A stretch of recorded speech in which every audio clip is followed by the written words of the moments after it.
The birds are chatty today.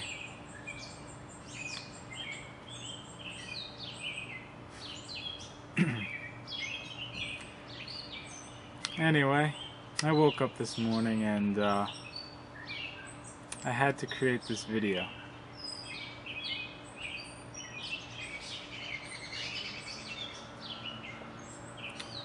When I woke up this morning,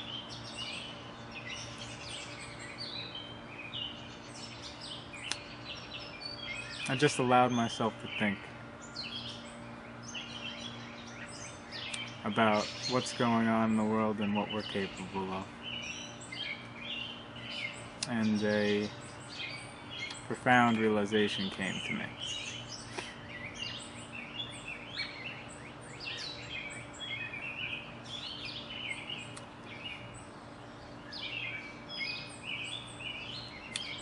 We are,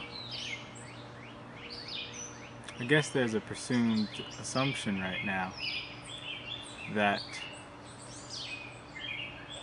we are capable of sending little machines into space that can beam down signals that power themselves and sustain themselves up there, so I can get on a little cell phone and talk to anyone I want in the world.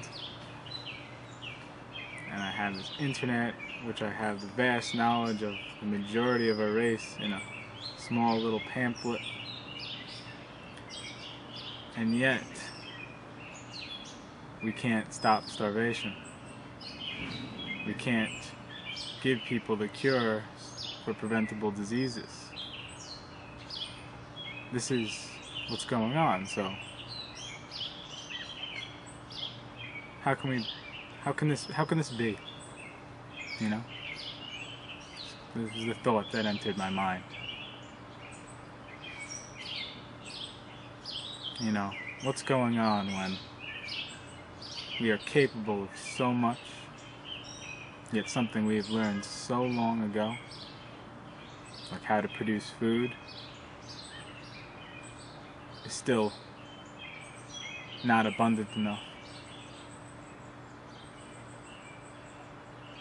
with our current way we do things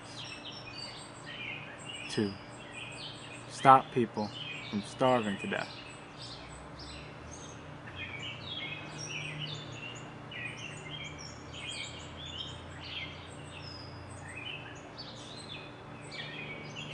And I think I know the reasons, and I think I have a solution to give, which is why I created this video, or I'm creating this video.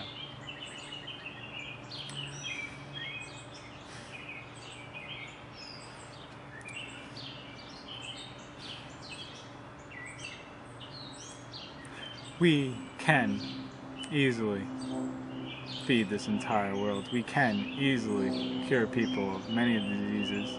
We can cure people of diseases that we don't right now believe are curable. But that's a topic for a different discussion. We can give people food. We have the ability to build shelters for these people. That is totally within our capability. And then what are we doing? What is our species doing? This is our capabilities, and where are we? What have we decided to do with our capability? And you'll find that we, I think partially by ignoring the issue that I am talking about, have managed to predicted that 1/10 of the world's species is going to be extinct. And this is mainly because of the actions we humans are taking. And I just want to put this into a perspective. I think it is understandable that we need the earth. You know, it supports us. It's where we sprung forth from freely, and it's unique existence that we get to call life, where we have the ability to actually share thoughts like these And we have decided to pretty much chop off 1/10 of what makes that possible. And to put this into perspective of an organism like ourselves, how would you feel if someone came by and chopped off 1/10 of your body? How much is 1/10 of your body? Here? Nah, that's not enough. I would say it's getting close to the entire arm.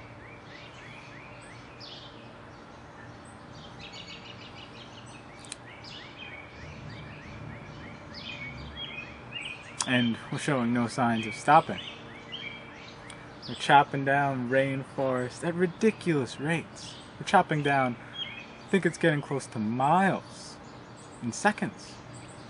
Seconds pass by, it's gone.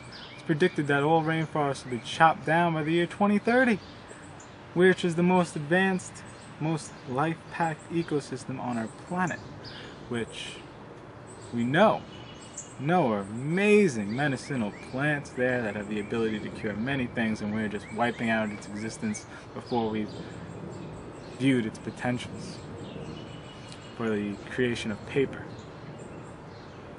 mainly, among other things. And so then the question comes, well, can we do this in a different way which does not have this effect, which is not detrimental to the world? Can we gain a crop, use resources, build materials, and not harm the environment? And the answer is a simple yes. It's totally within possibility. It's all just about an understanding. You don't take more than its ability to heal. It is always provided for us. It's still providing for us, but we are being completely ruthless, completely unsustainable with our approach.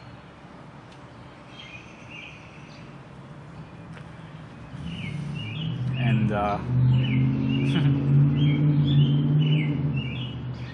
it's funny. We don't see it and we don't talk about it too much, but it really is like a slap right across the face.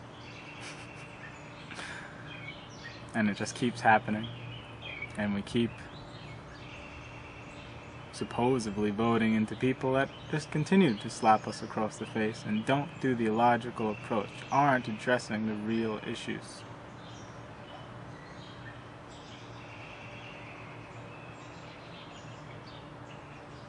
So,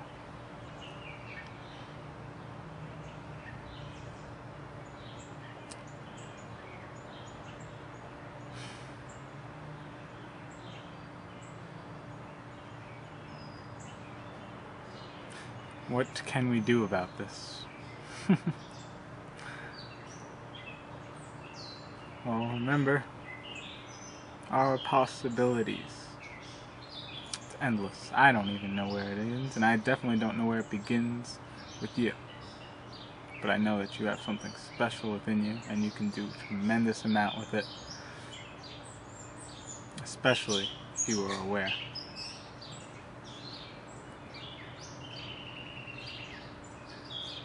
Well, I see a very simple solution to the food problem, at least in areas where we can start doing this, and I see very strong solutions to heal where this is not yet a capability. But food production. We are literally right now, most of our food is grown in these giant fields where they have these airplanes or people shooting pesticides, which is poison. Don't think it isn't. And these people are breathing in the poison while they're doing this, and it's making them sick, and that poison goes into the food, and then we eat it, and we're getting a little bit of poison with our food. So, and also this food has to be traveled in trucks, which is using gas, which is creating this type of pollution within the air, to get that food that was grown all the way over there to here. And this also is an unsustainable practice. This food also has to be picked before it's ripe and is usually fed a weird gas so that it ripens when it gets to us. And it's old now. You know, it had to travel from here to there, and it is a fact that that food loses its vitality. It becomes not as good as a food that would have been just picked. And not all of us, but most of us, I would think, we have land around us, right? And as far as what I know, that's what we grow food for. We grow food on land. So start growing food on the land. It's a great, simple solution to completely start addressing this issue. You don't even have to go out there in anger and reason and protest these people. All you gotta do is evolve. Take what phases it out. I love the fact of the truth getting out there and people seeing. Great, and the messages are awesome.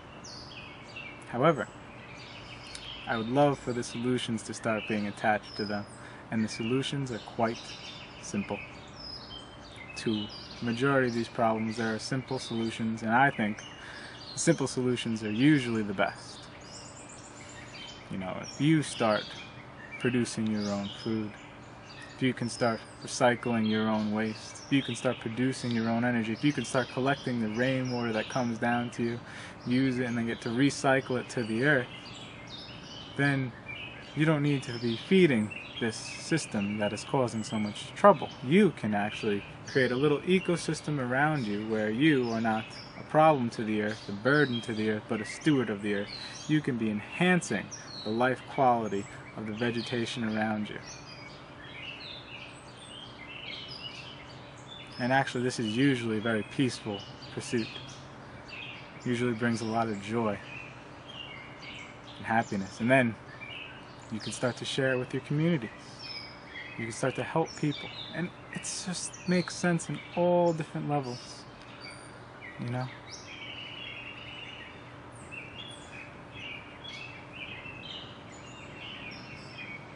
It really can solve so much just by you taking responsibility with the area that has just not being utilized to start sustaining yourself and your community.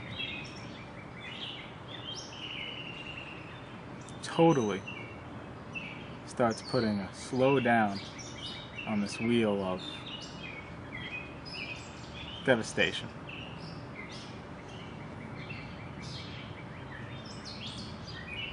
That food's gonna be more.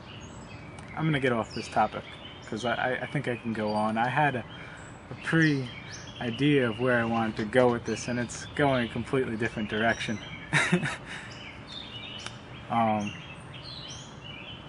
I guess I want to tackle the issue of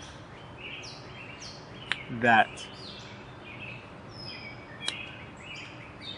where we're usually looking for leaders to be, you know, presidents and corporations and all these things, is where I don't think the solution is going to come from. There might be little ones that will help us, that understand this vision, but these really big corporations, these really big governments, they've been hijacked by alternative interests. And I'm here in America, so I'll explain how America's been hijacked, so that maybe Americans can start to see and can start to work toward a better future, one where more peace and love is going around in the world. And I'm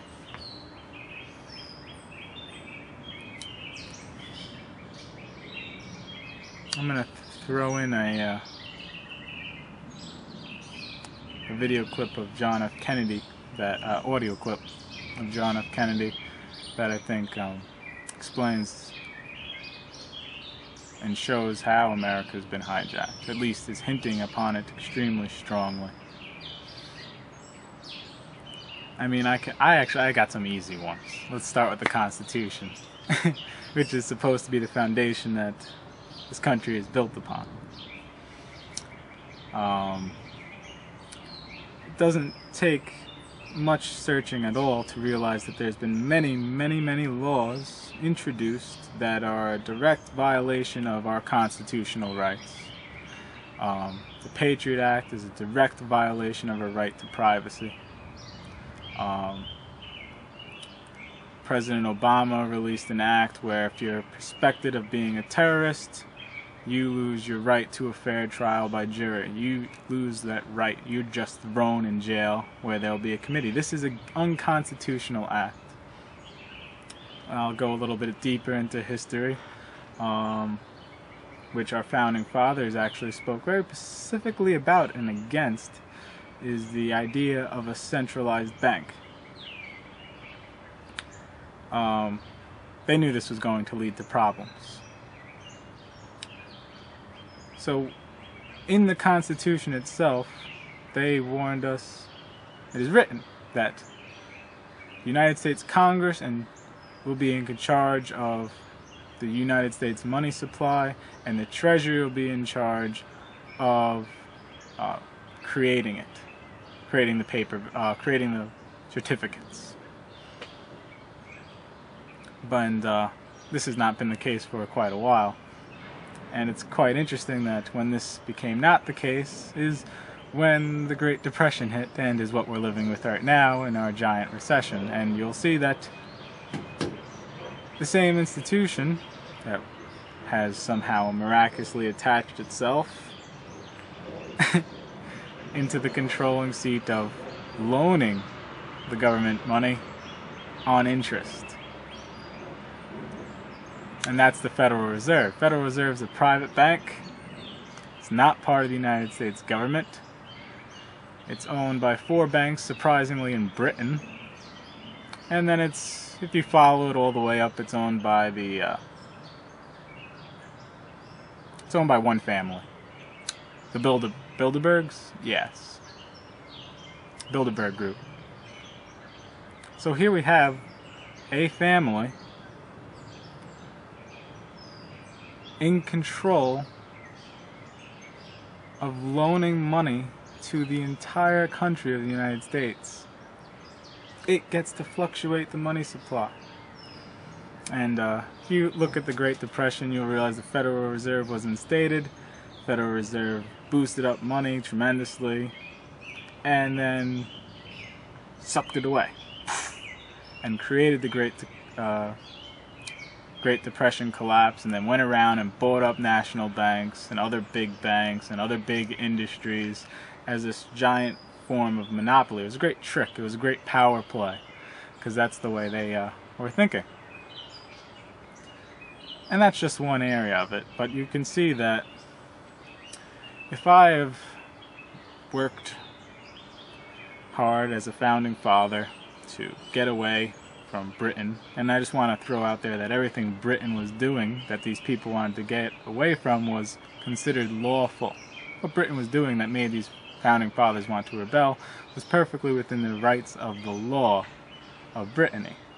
So I just want to point out that I would rather have people not think about what is lawful, but think about what is right. You know, that seems to be more connected to justice than this is what the law says. Justice should not be what a little piece of paper says. It should be about what is the right thing.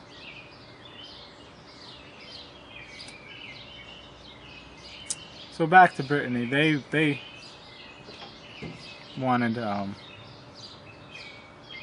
people to be able to address issues when they came over here. They didn't want to fall into the same scenario.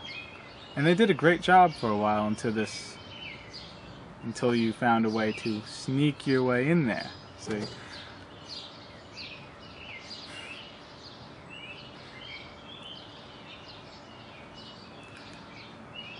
And the way they snuck in there was with money.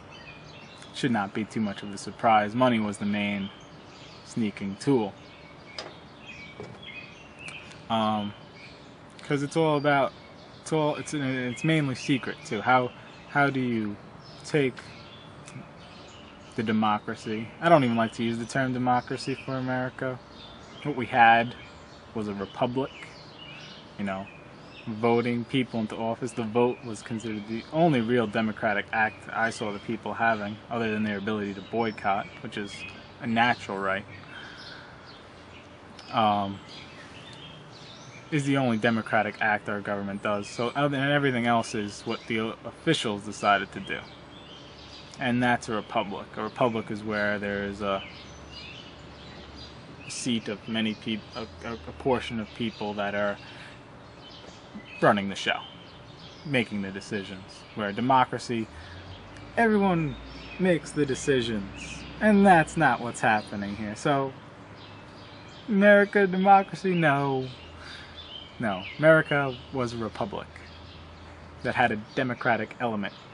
Anyway, if I wanted to steal this democratic element and this republic away from people, what would be the best way to go about it? And the obvious thing is, you don't want people to know that you're doing this. So, you want to keep this charade of what was still happening. And that's what they've done very, very, very well. If you could see the money supply, the money is really what is in control of the majority of the situation here in the here and now. You'll find out that most of the presidents, after I believe Carter it was, all go to the Bilderberg meeting where all these giant political heads get together, and the presidents and industry leaders, and in a secret meeting that I think lasts about 2 weeks, and the press just happens not to comment about this mysterious happening at all. And then, so what's going on here? You gotta follow the money. Like I said, money's in control. How would I steal the republic away from the people without them realizing it? Well, you got 3 branches of government, and then you got the news. And also you got the educational sector. 3 branches of government: news and education. And money can worm its way into any of these. So if I have enough money and if I have the interest of doing it, I could invade in secret all of these industries. And you will, if you follow the history of money very closely, you'll learn that the really, really, really rich of the past, like the Rockefellers with the oil, Chase Bank, Bilderbergs,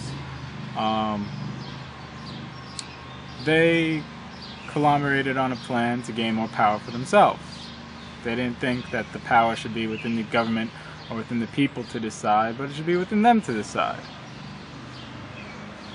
So, the Rockefellers would go to the schools and they bought them out. They paid to have people within their influence sit on the board of education of these schools, like Harvard and Yale and these medical industry schools. All over the place this was done.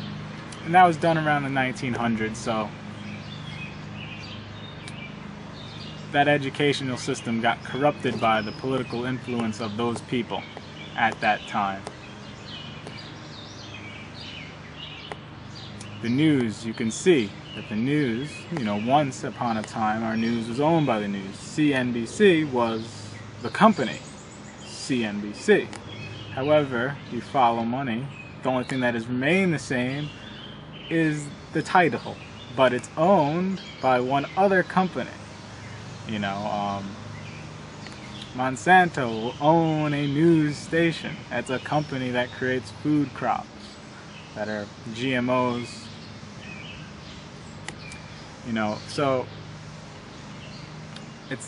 you're in control of it now. You can feed false information, you can deny the information from the public that you don't want to be shown.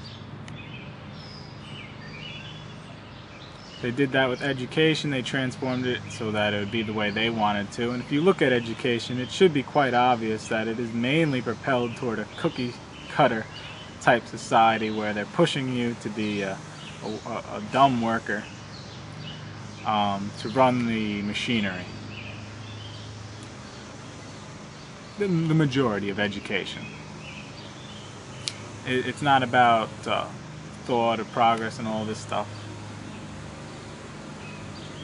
You look at the medical schools and you will find out that the pharmaceutical companies, the companies that make our drugs, write the books on the education of our doctors.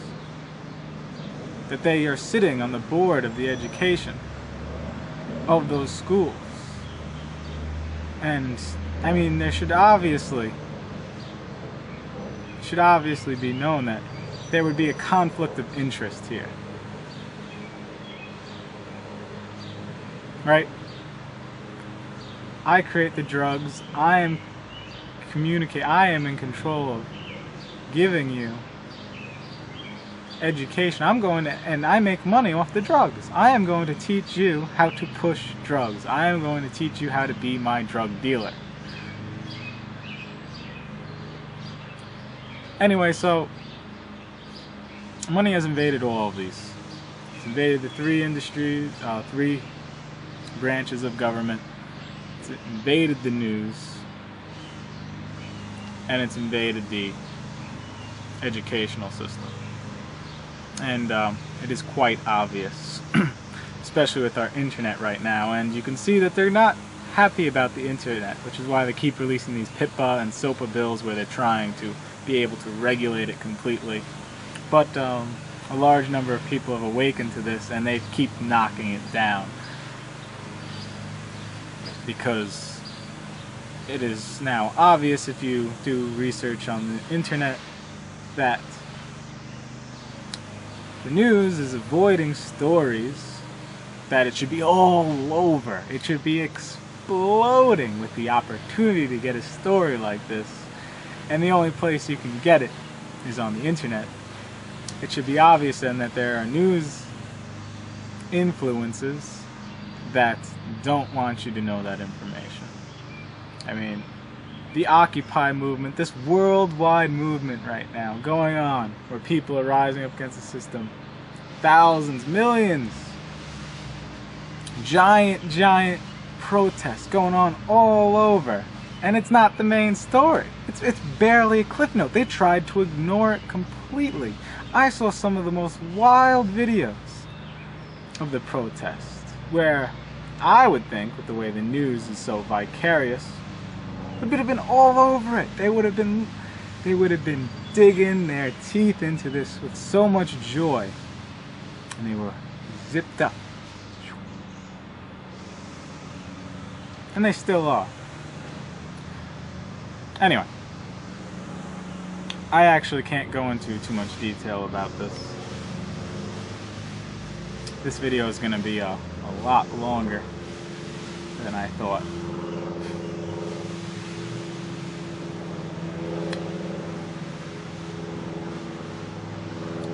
But I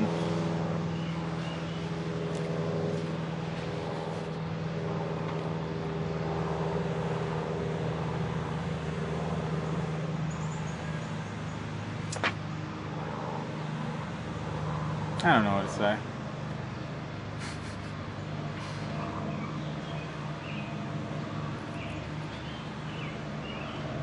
I mean, why are we doing this?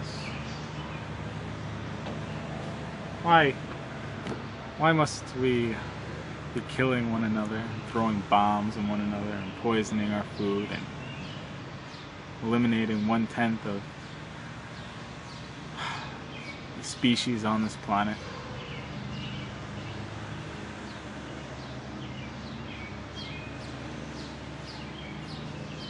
Why have we developed a system where money is the main concern of our society? It's paper. It's an imaginary thing we've created. I mean, what I look at as most important in my life, it's not the money I make, it's not the illusion of social status. It's the relationships I form. others? Have I influenced you in a way that has brought you joy, or brought you awareness, or love? You know, have I made you smile?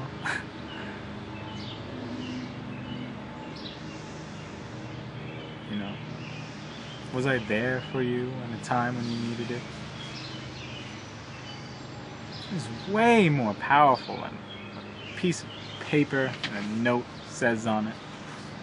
And if you look at what this piece of paper and a note has said on it, and its distinction of how it interplays with us, you'll notice that it causes starving children, people, and disease. It runs rampant, that we have cures for all over this world.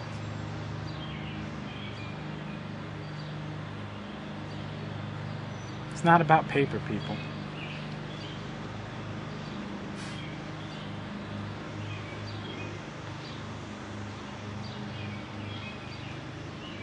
God.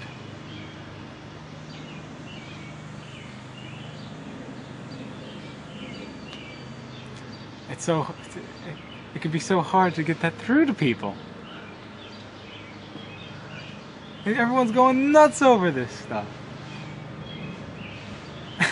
And right now, I hear some landscapers, they're blowers, I hear them all the time. They're throwing gasoline to this little thing, and they're cutting lawns, and they're polluting the air, and they're creating noise all the time, so that these little grasses can be these trim, proper things that don't sustain us in any way, shape, or form, that uses a tremendous amount of water.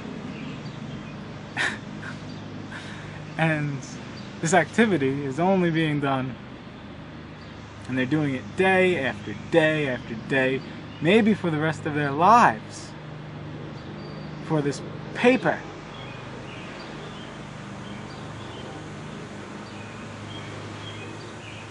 Ow! You know? Does anyone else feel that? Does anyone else feel that? I mean, if you enjoy your job, love it. You know, if that was what you wanted to do, if you like trimming out a landscape, bless you. But I guarantee you, most of them, that's not their hobby, you know. It's just their way to get by. A lot of people aren't pursuing their dream, they're pursuing money. They're pursuing paper.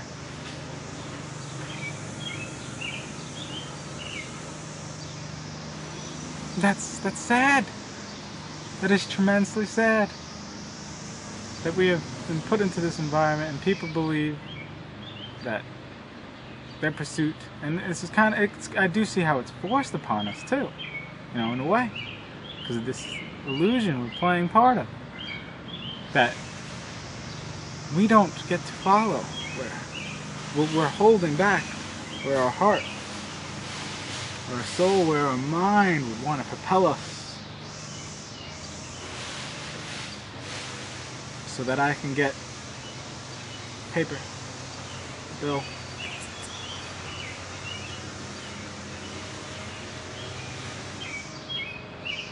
It's absurd. Think for a moment, if paper didn't exist, this money thing all of a sudden collapsed. You know, what now is in control? What now is limiting us? I see paper as mainly a limitation. Well, really the only thing that is limiting our potential at that point is our ability to get along with one another and the resources we have available to us and our knowledge. That is it. And I just want to show you how much awesomer this is compared to running with this. Because now there's a lot of great ideas out there, beautiful, wonderful, awesome ideas that would be great for this earth, cleaning up the rivers. We could do so much. But then, if you look at it money-wise, it becomes, oh, we can't do this. This costs too much. Well, now that money is no longer the relevant issue, it's now, well, do we have the resources to do this? Yes, we have the resources. Okay, do we want to do this? Is this something that benefits all of us? That'll bring us joy and happiness and health? Oh yeah, this is something we want. Yeah. Other people that want to be a part of working on it? Yes. Yes, there are. Do it. See, isn't that much more logical than having to battle this giant institutional war and maneuvering yourself with this money and these political issues? It's just, yes, this is something that is good, this is something we can do, and we're going to do it. But what's awesome about the idea I just said is that you can do this right now. You can do this right now at your own personal level, and you can communicate with your community so that they can start doing it on their own personal levels if they are perceptive to it. And then you can start doing this on a community level in this new paradigm where the only thing that is limiting us is our ability to get along with one another, the resources that are available to us, and the willingness to want to actually achieve this. And that is something I would work for.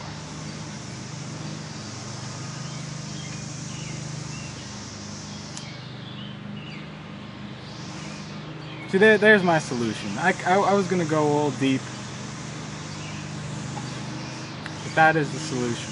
That's one solution.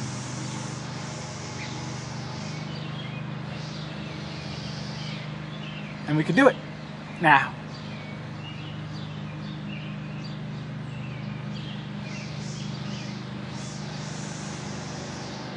I'm starting to do it. I got my edible on. I got some rain barrels I'm gonna hook up.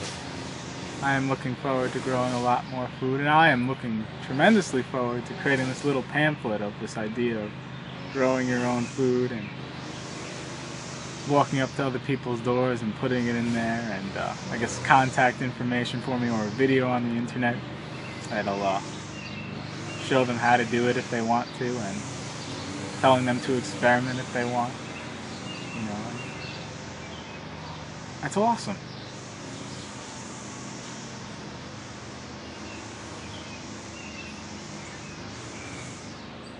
Such simple solutions. Such big problems.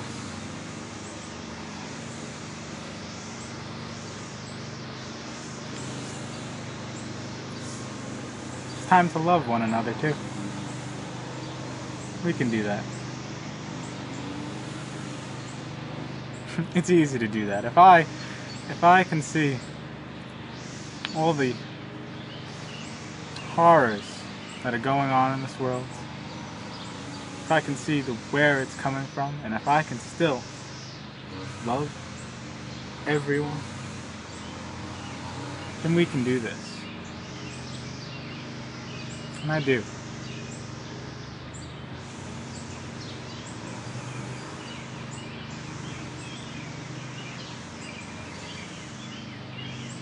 One giant connected web of life.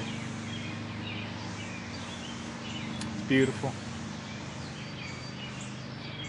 You've been nurturing us throughout our evolutionary phases when we were just monkeys, if you like to believe in that thing. But either way, it's been nurturing you. It provides the food for you. And it's gifts. It's just given. They're not asking for anything in return from us.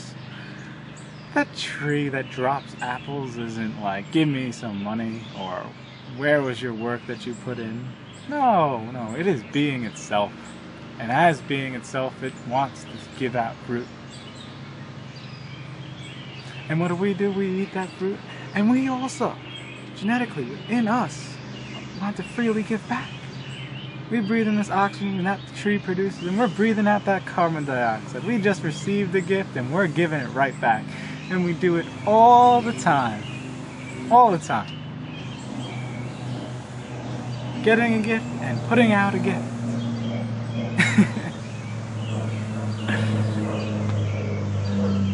We eat food and then we will create our feces, which is a gift to other things. That plant likes that stuff, you know? We are totally hardwired into this nice web of giving and receiving. And then, about this issue of it's just being what it is, when you look at us and our dreams, that is something that is us. That is something that's just being us. We have all these people with all these talents that have all these beautiful dreams. And we're hiding many of our dreams away from ourselves through this concern and worry over this money. And it's like telling the tree not to produce its fruit. That dream that you have, that was deep within you, that you've wanted to follow your whole life, whether it's being a great musician or being a scientist of some sort or an engineer or this giant philosophy, this desire within you, I believe that is a fruit. Okay, that is a fruit for all of us. What would the world be like if, you know, like Beethoven didn't create music, or whoever your favorite musical artist is? What happens if he didn't pursue his dream? Isn't that a gift upon us? Isn't that a gift to you? That you get to hear that music, that joy, you know? And that was just following a dream. You follow your dream, you want to do it, you'll work toward your dream for free. You would, if you didn't have to worry about these other things. That's what you want to do. And that would produce fruits for us. And if everyone's following their own dreams and working together on dreams that can be worked together with, you know, amazing what our accomplishments would be. Amazing the beauty that would be in this world. Amazing how much love would be shared. Amazing how much more connected we would be. I love you all. Peace out.